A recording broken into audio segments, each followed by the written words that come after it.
I never expected her to remember my name, let alone everything else. It was 10 o'clock on a Thursday, and the diner was nearly empty. The fluorescent lights hummed softly above, the coffee machine hissing in a rhythm I could almost follow.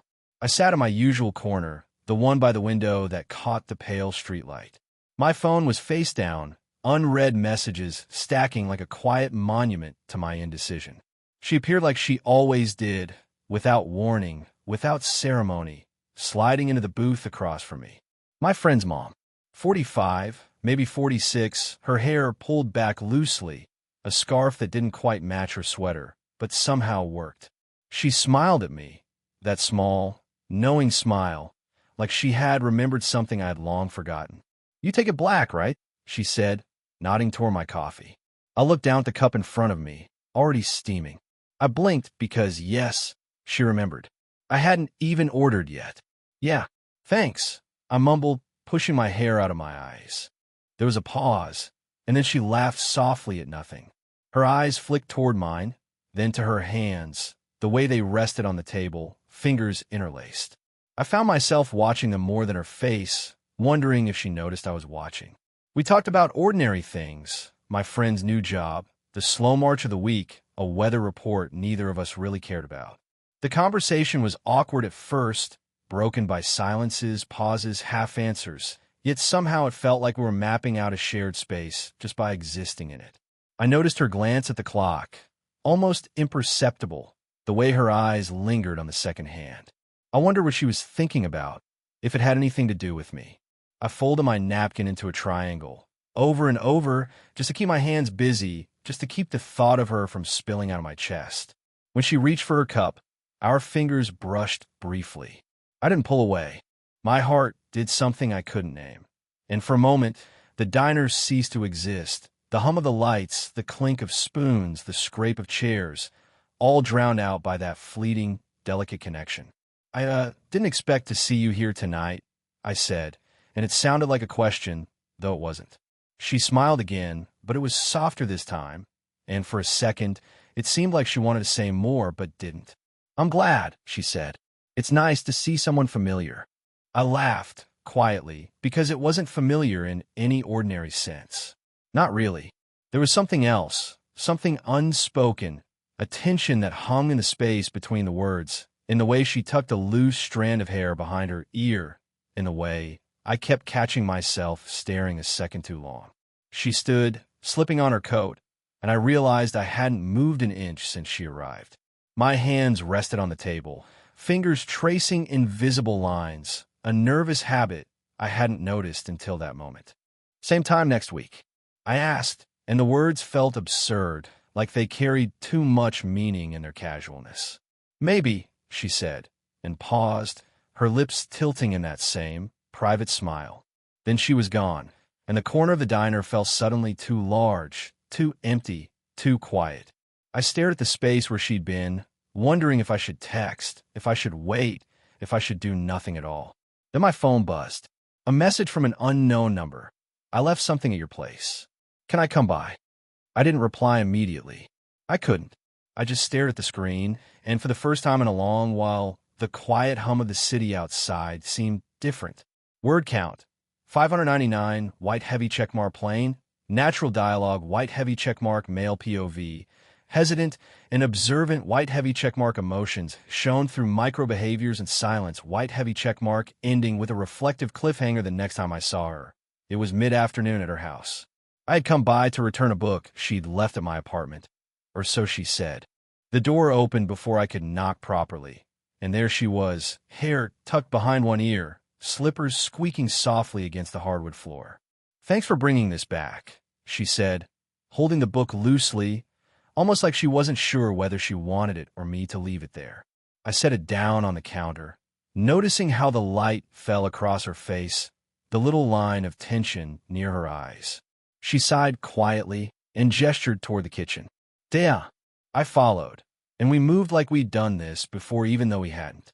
She poured, I watched, the kettle's whistle, now a muted soundtrack to the space between us. "You know," she said finally, stirring sugar in her cup, "I used to love mornings like this when my son was little. Quiet, slow, just tea and books. Before everything got loud, I nodded, unsure if I was supposed to ask more or just listen. I could imagine her son running through the house, small and laughing, her smiling, tired but happy. And then I imagined myself in that space, and it felt forbidden, like stepping into a life I shouldn't. We sat at the small table, and for a while, there was nothing but the faint steam rising from our cups. I kept imagining scenarios I knew I shouldn't. What it would mean if this wasn't just tea, if her laugh lingered for me alone, if I ever stayed too long. My chest tightened, but I didn't move. You still think about him sometimes? I asked finally, too quietly. Her hands paused on the mug, fingers tightening around it. Every day, but not just him. Life's complicated, she said, looking away toward the window. I understood that entirely, though I didn't say it. I stirred my tea, watched my spoon catch the light. The room was small, warm, and the air thick with unsaid things. I wanted to say something, anything, but my voice felt heavy in my throat. She finally looked at me, and for a moment, it felt like she was searching my face for permission, or maybe for understanding. I wanted to give her both, but all I did was sit there, letting my fingers brush the rim of the cup. As she stood to clear the table, her hand brushed mine briefly. A small contact, casual enough to be accidental, but long enough for me to notice. My heart thudded quietly, in the way it always did around her, and I imagined every possible meaning in that half-second. Then she laughed, low and soft, about something I didn't even catch, and it felt like a lifeline thrown across all the caution, all the rules, all the silent warnings I carried in my chest. I don't know why that moment stayed with me. Maybe because it felt like someone finally saw me. Word count. 500 white heavy checkmark shows personal truth and memory. White heavy checkmark hints at forbidden connection. Age gap. Child's friend. Divorced life. White heavy checkmark uses small, quiet moments to build tension. White heavy checkmark ends with a subtle gesture. Hand brush. Soft laugh. That carries weight. I found her in the backyard that evening. The air damp with the faint smell of rain. She was crouched by the garden bed, hands in the soil, pulling weeds with the kind of slow focus that made me hesitate to speak. "Hey," I said, quieter than I meant. She looked up, startled, and for a second, I thought she might smile like last time. But instead, she tucked a loose strand of hair behind her ear, lips pressed together. Not unfriendly, just cautious. "I didn't hear you come out," she said, voice careful. I stayed near the gate, shifting my weight. I wanted to step closer, but I didn't. My fingers traced the edge of the fence. "I thought I could help," I said, not entirely sure if I meant with the garden or with whatever was happening between us. She shook her head, small, quick, like she was trying to clear something. "It's fine," she said. Too final. Then she went back to the soil, moving slower now, almost deliberately. I stood there longer than I intended, noticing the way her shoulders sloped slightly, the quiet tension in her back. She wasn't pushing me away, exactly, but she wasn't inviting me in either. That hesitation made my chest tighten. From inside, I heard the faint click of the door. My friend's voice echoed briefly, asking if I'd seen their phone.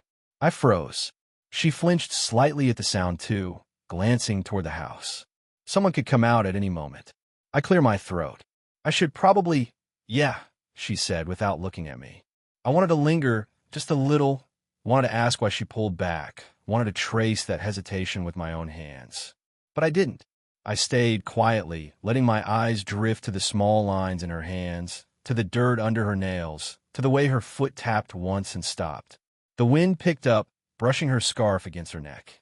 I stepped closer, just a fraction, and our shoulders brushed. I felt it, her breath, her small hesitation, the faint scent of soap and rain, and my mind traced the moment forward, imagined her turning toward me, imagined the half-confession hovering on the tip of my tongue.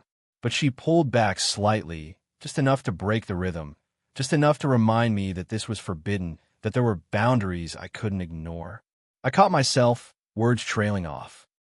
She looked at me then, eyes wide, something unspoken flickering there. My chest ached. I wanted to reach, to close the distance, but instead I just nodded, a stiff little gesture, and she returned to the garden. I stayed longer than I meant, watching the way her hands moved, the soft dip of her shoulders, the pause before she wiped her hands on her pants. The moment we nearly touched lingered longer than it should have. And when I finally left, the echo of her hesitation followed me down the path. Word count: 500. White heavy checkmark. Emotional tension through body language and hesitation. White heavy checkmark introduces complications. Friend inside. Possibility of being seen. White heavy checkmark. Emotions rise in quiet. Intimate beats. White heavy checkmark ends with near crossing of boundaries. Half confession / near touch. We ended up at the park after work. The kind of evening that smelled faintly of wet asphalt and autumn leaves. She sat on the wooden bench, coat half open, scarf loose around her neck. I lingered a few feet away, hands stuffed in my pockets, unsure if I should sit or just stay standing. "You look tired," I said, more observation than concern. She let out a small laugh, one that didn't quite reach her eyes. "I am," she admitted finally. Her voice had that fragile edge I couldn't ignore. I wanted to say something comforting, but the words tangled in my throat. Instead, I watched her fingers twist the edge of her scarf, slow, deliberate. I realized then that I was jealous, not of anyone, not of a person, exactly, but of the life she had before me. The past that didn't include me. "You don't have to," I started, then stopped. The words made no sense. She tilted her head, waiting, patient but unreadable. "I sometimes wish things were simpler," she said, voice low. "I know what I have to protect, who I can't. I can't just—" Her hands stilled. I noticed them trembling slightly. My chest ached. I wanted to reach for her, to take her hand, to reassure her, but I didn't. I stayed, silent, letting the pause do the work. She looked at me then, and something broke through, the guarded calm I had seen every other time. "I think about you more than I should," she whispered. The words were small, almost lost in the rustle of leaves, but I heard them perfectly. I felt it in my stomach, a hollow pull. My own confession hovered on my lips, almost too large, too dangerous to speak. I wanted to tell her I thought about her constantly, that I'd been replaying our brief touches, our conversations, the way she smiled at nothing. But I didn't. Not yet. We sat together in silence. The bench beneath us creaked with the weight of unspoken words. Somewhere in the distance, a dog barked. She shifted, brushing her fingers against mine lightly, a fleeting contact, as if testing boundaries I wasn't sure I wanted crossed. "You're quiet," she said finally, voice tentative. "I don't know what to say," I admitted, watching her face, the way her eyes softened in the lamplight. She laughed softly, a small, self-conscious sound, and I felt a sharp pang. Guilt, longing, fear, all tangled together. I imagined leaning closer, letting the distance between us dissolve, letting my hand find hers properly, letting something irreversible happen. Instead, I stayed still, breathing, heart racing. She looked away, toward the darkening path. Her scarf slipped slightly from her shoulder. I wanted to fix it, wanted to touch her, wanted everything and nothing all at once. And then she asked, softly, almost as if to herself, "Do you ever think about what could happen if?" Her words trailed off. And just like that, everything paused. Word count: 500. White heavy checkmark builds jealousy, guilt, and suppressed desire. White heavy checkmark small. Quiet setting intensifies emotional peak. White heavy checkmark raw near confession. Included white heavy checkmark ends right before irreversible action. The question hangs in the air. The next week, I went to see her at the diner, the way I had every Thursday. But the booth was empty. My coffee cooled faster than usual. I stared at the napkin dispenser, at the scuff marks on the floor, waiting for a familiar shadow, a flicker of her hair, that small smile I could always count on. She didn't come. I texted her later, something casual. "Everything okay?" Nothing.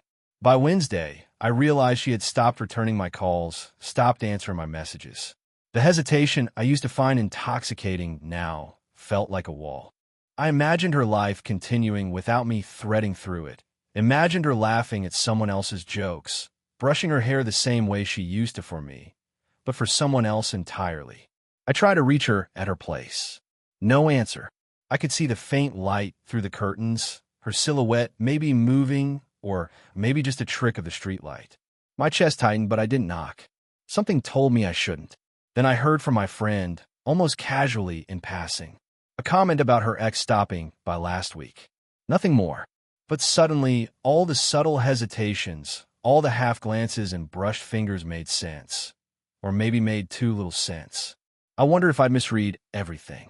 The following evening, I sat in the park alone, the same bench we had shared last week. Leaves rustled around me, the faint smell of rain hanging in the air. My hands fiddled with my phone, imagining the message I could send, imagining every possible reply. Should I write, "I miss you"?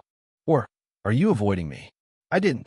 Instead, I left the phone face down, fingers tracing the edges, imagining her picking it up, imagining her seeing my hesitation, my care, my longing. I remember the way she brushed against me on the bench, the whispered, almost confession, and a hollow ache settled in my chest. I didn't feel heartbroken. I felt paused, like life forgot to finish the sentence.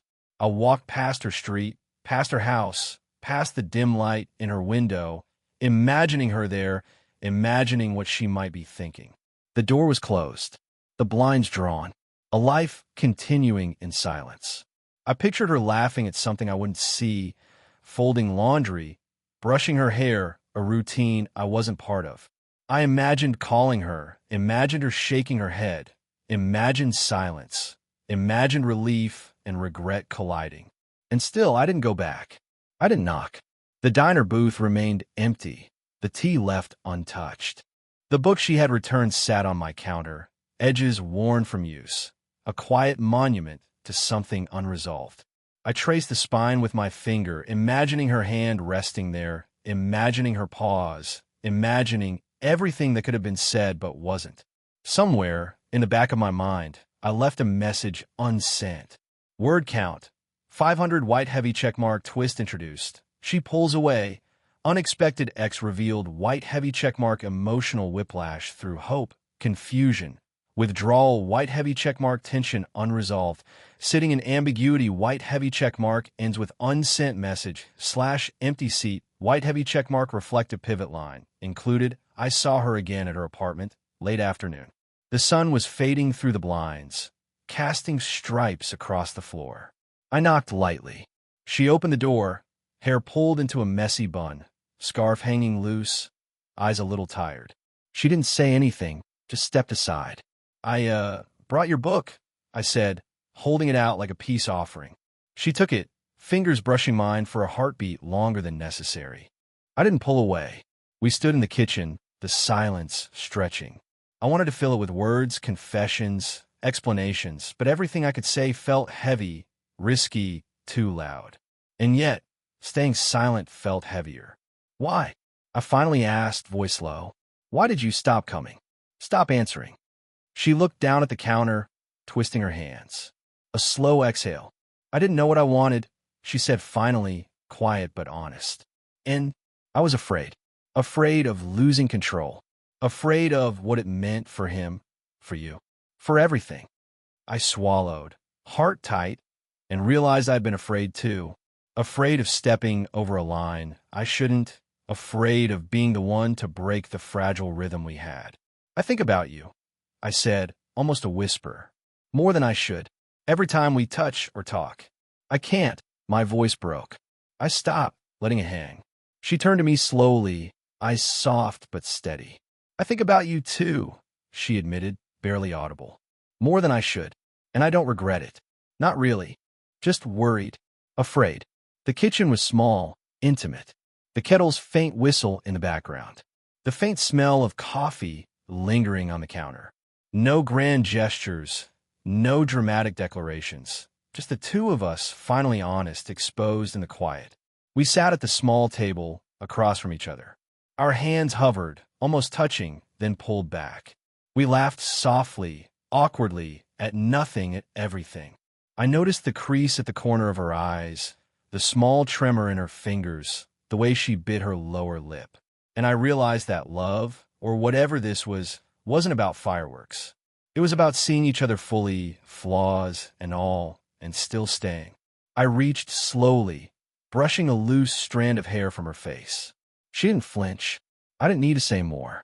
She smiled, small, almost shy, and it was enough. Enough that the weight of all the unsent words, the silences, the hesitation, finally lifted a little. Okay, she said, and it wasn't just an agreement. It was acknowledgement, acceptance, connection. I smiled back, quietly, and we stayed like that for a long moment. Not touching, not speaking, just being present. For once, there was no pause. Word count. 500 white heavy checkmark emotional climax delivered in an intimate, realistic setting white heavy checkmark choice between speaking and silence. Risk and retreat clearly shown white heavy checkmark emotional cost, and vulnerability highlighted white heavy checkmark quiet. Human connection at the end, touch, soft okay. White heavy checkmark avoids cliches, focuses on real, subtle power weeks past. I found myself back at the diner one Thursday. Same corner booth, same black coffee, though somehow warmer this time. The fluorescent lights hummed their familiar rhythm, but it didn't feel empty anymore. She slid into the seat across from me, hair tucked loosely behind her ear, scarf just slightly askew. Morning, she said, voice soft, familiar. Morning, I replied, and for a moment, it was like nothing had changed and everything had. We talked in fragments, as we always had, about trivial things, my friend's dog, the weather, the new pastry at the counter. I noticed her fingers brushing the rim of her cup, a small gesture I had memorized. She noticed me noticing, and our eyes flickered just long enough to hold a quiet joke. Later, we went for a short walk, ending up at the park bench where everything had almost begun. The air was crisp, the leaves rustling like soft applause. We didn't sit right away, letting the space settle around us, letting the world slow down to our rhythm. I like this time, she said finally, exhaling, just this. No expectations. I nodded, feeling the same. It was a rare thing, simple, ordinary, complete. She leaned back slightly, scarf slipping from her shoulder, and I reached out, adjusting it gently. Our fingers touched, a light contact, familiar and grounding. No words, no confessions, just presence. The weeks had tempered the tension between us, smoothed the rough edges of uncertainty, and replaced them with something patient. Tea in her kitchen, black coffee at the diner, walks in the park, pauses that didn't need to be filled. These were the moments that mattered. One morning at exactly 8:47 a.m., I found myself standing outside her door, the sunlight slanting over the steps. She opened it, surprised but smiling. I held out a thermos of tea, warm, the one she always liked. Thought we could share this, I asked, voice quiet.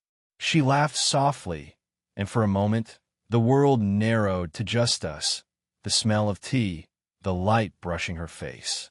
She accepted it, fingers brushing mine as she took it. Later, we walked toward the park, past the bench, past the paths that had held so much hesitation. She didn't pull away, and I didn't hesitate. It was ordinary. It was perfect in its imperfection. We sat side by side, shoulders brushing lightly, silence filling the space in the best possible way. I watched her hands fold around the cup, steam rising like a small promise. I thought about all the weeks of waiting, of not knowing, and I realized it wasn't about confessions or declarations. It was about the quiet endurance, the soft gestures, the moments no one else would notice but us. I smiled, and she looked at me, eyes crinkling just so. No words passed between us. None were needed. And I thought, softly, just for myself, this is enough. We are enough. Word count. 500 white heavy checkmark earned. Quiet emotional closure, white heavy checkmark shows routines and shared small moments. Bench, 8:47 a.m. Tea, black coffee. White heavy checkmark love feels grounded, not declared or overblown. White heavy checkmark ends with a private, reflective thought only they fully understand. White heavy checkmark perfect Kitako style denouement, if you want. I can also assemble all 7 prompts into a single cohesive story, fully formatted for a YouTube-ready script with hooks, pacing, and timestamps for visuals. This would make it seamless for production. Do you want me to do that next?